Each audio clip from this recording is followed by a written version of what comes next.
और अब सीधे रुख करेंगे सूरत का, जहां वज़ीर-ए-आज़म नरेंद्र मोदी सूरत एयरपोर्ट के तौसीई प्रोजेक्ट का उन्होंने इफ्तिताह किया और अब वो खिताब कर रहे हैं। आप सभी को बहुत बहुत बधाई।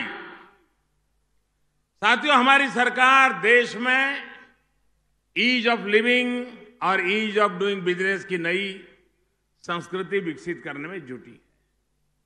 इसके लिए देश में इंफ्रास्ट्रक्चर के विकास, कनेक्टिविटी के विकास पर बल, ये हमारी प्राथमिकताएं हैं। सूरत तो देश के उन शहरों में है जहां विश्व की सबसे तेजी से विकसित हो रही हमारी अर्थव्यवस्था में 4 चांद लगाता है। हाल में आई एक अंतर्राष्ट्रीय रिपोर्ट के बारे में हर सुरती जानता है, लेकिन शायद देशवासियों को पता नहीं होगा।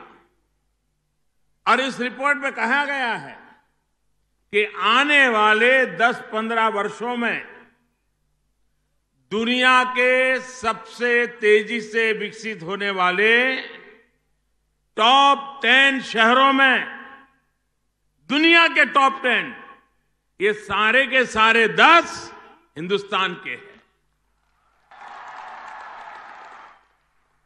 और खुशी की बात है, इसमें भी सबसे टॉप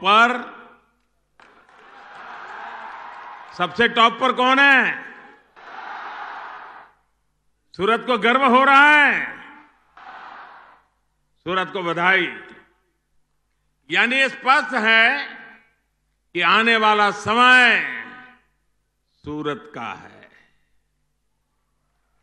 भारत के शहरों का है। ये सिर्फ भारत ही नहीं, पूरी दुनिया की आर्थिक गतिविधियों के सेंटर होने वाले हैं। यहां दुनिया भर से निवेश होने वाला है। व्यापार और कारोबार कई गुना बढ़ने वाला है। लाखों युवा साथियों को रोजगार के अवसर बनने वाले हैं।